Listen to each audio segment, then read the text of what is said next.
So here in this door, this is where I'm going to spend this morning because wham, listen to me whine. My hands are cold out there. I can feel my fingers going numb. So I'm going to come in here, and it's not even that nice in here, but it's way better than outside. So I'm going to get serious about fixing this plastic, second layer plastic. Get my second layer on it on the edge, and then fix all this. Then I'm going to start trying to save some tomatoes.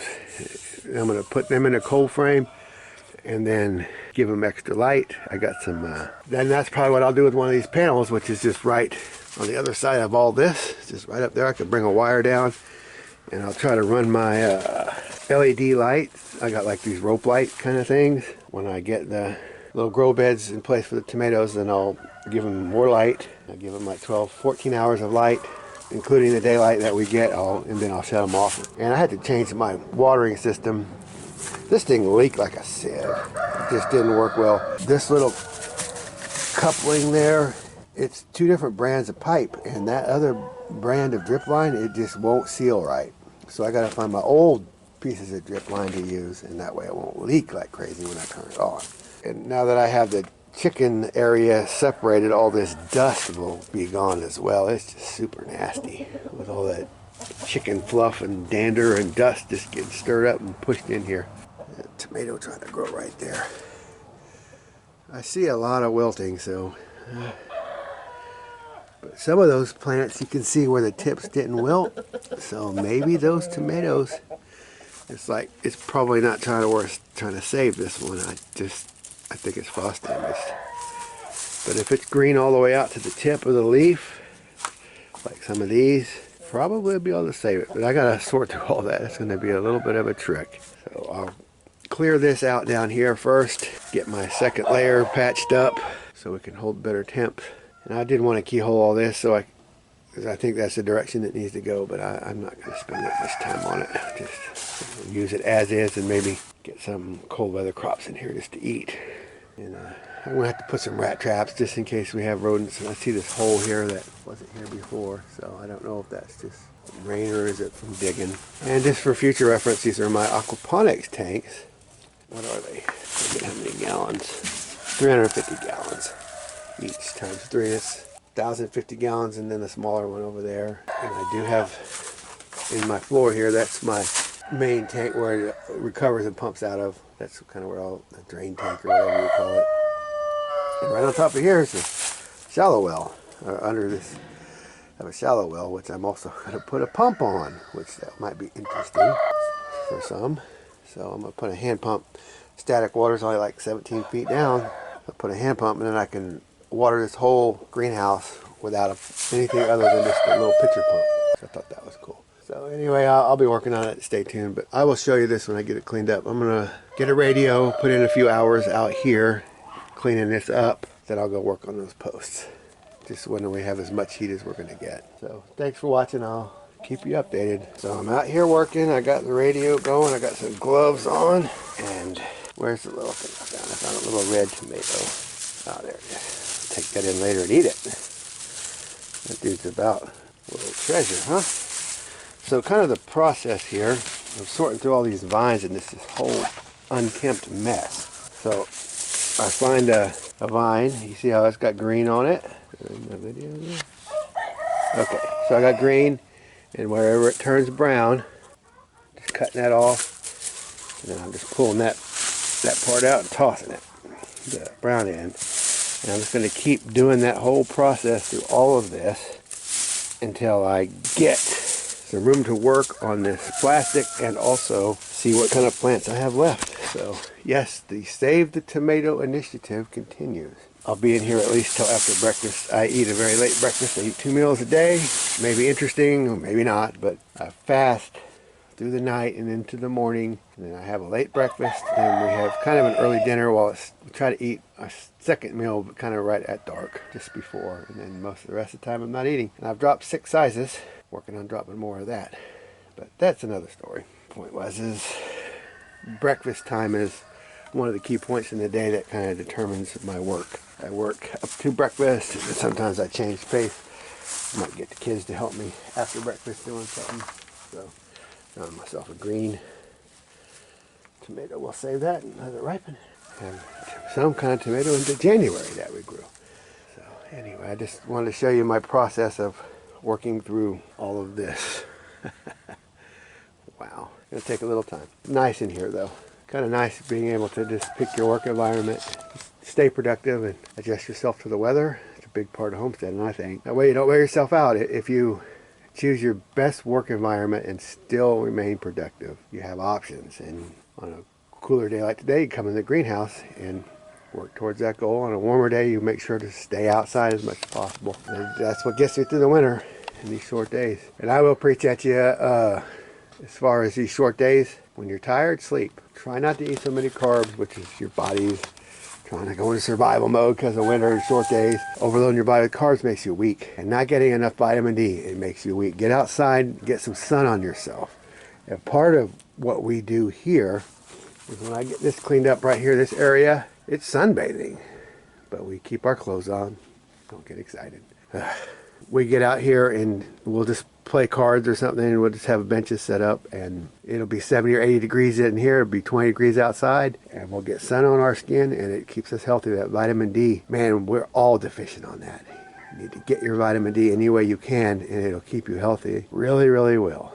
So get enough sleep and get as much vitamin D as you can this time of year, and hopefully you won't get sick and turn to other methods to remain healthy. They're really just not necessary and even probably harmful. And another thing I'm going to preach about, it's dusty in here. I probably should put on a mask, but masks are for slaves. So I don't wear one unless I absolutely have to. So I'm going to just try to tough it out with just the dust. Just take my time and not get too much dust stirred up. Anyway, I will stop preaching now. And if you're offended, sorry, I'm just sharing who I am. So y'all take it easy. Well, masks may indeed be for slaves, but emphysema is for idiots. See this fine layer of dust? I'm just really stirring it up. So I'm going to go ahead and put on my old trusty 3M respirator or dust mask or whatever. Found that old yellow squash, crookneck squash in there. There's my seed for next year. So cool. I really messed up. This was so neglected in here. I have all kinds of bad weeds. I had some spiny amaranth. Good thing I had gloves on, and Virginia smart or Pennsylvania smartweed and other stuff. And it's all gone to seed. So I'm going to have seeds in mine. It's just terrible. Bad, bad, bad. Part of the problem is you see how wide this bed is? Once we had stuff growing, you just couldn't get in there. Definitely going to have to keyhole it to have any good success in tending to it. And, the problem I noticed here is, see my collapsing.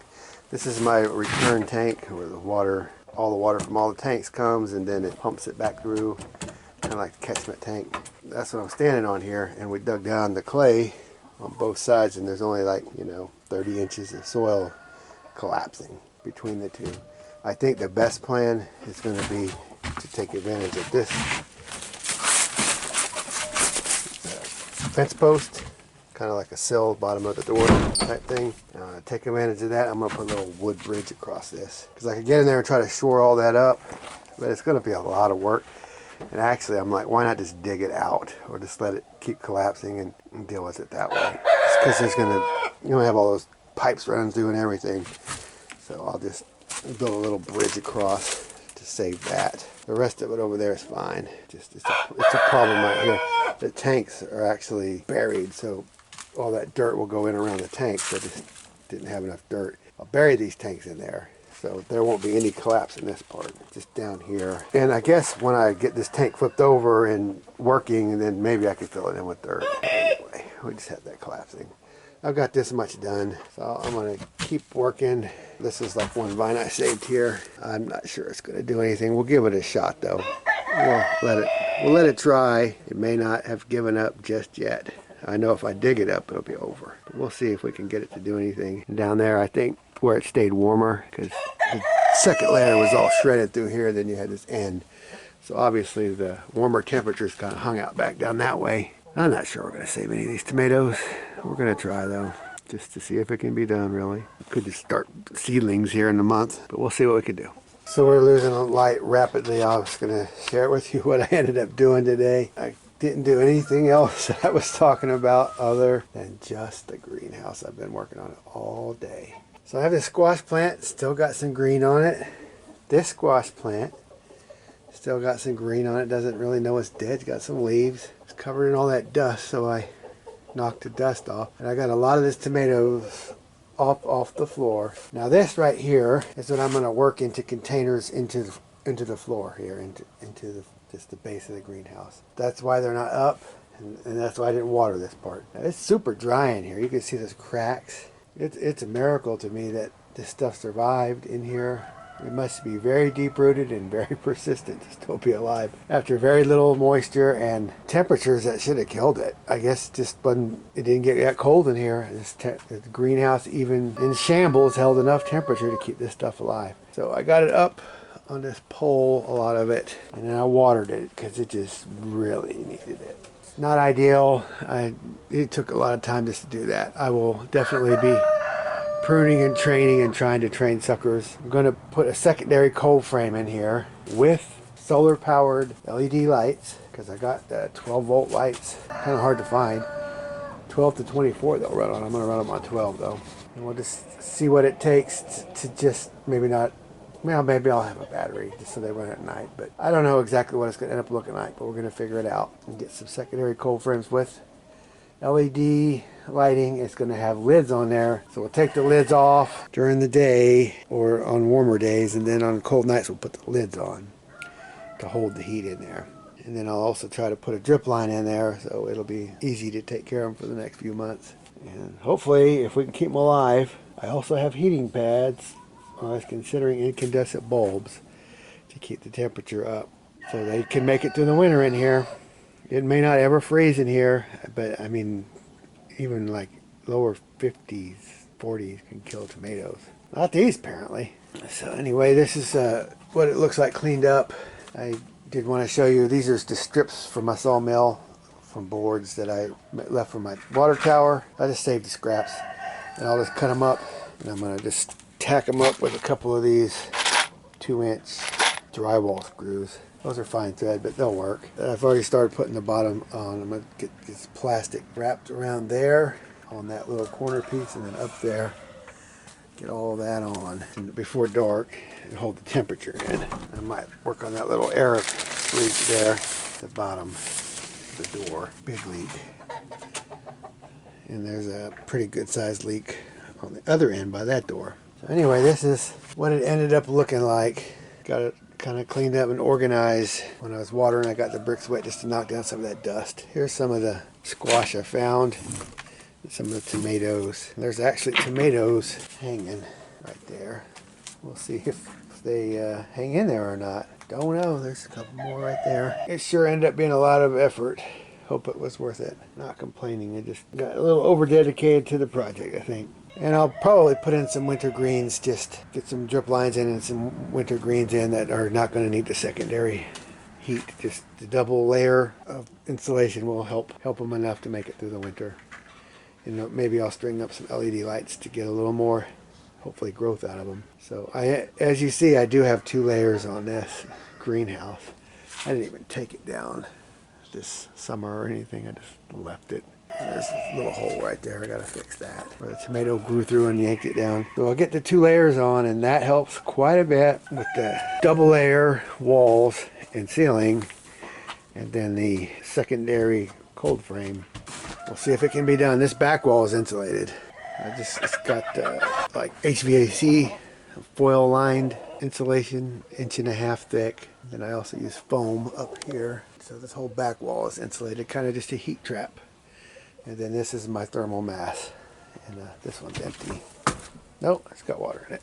About 1,500 gallons of solar mass in here, and they're a couple feet down. It's only, the whole endeavor with these tomatoes is just to see if it can be done. It's not a money-making endeavor. It's not really worthwhile, because the few tomatoes we need we can buy at the store. But if it works, then we learn what works.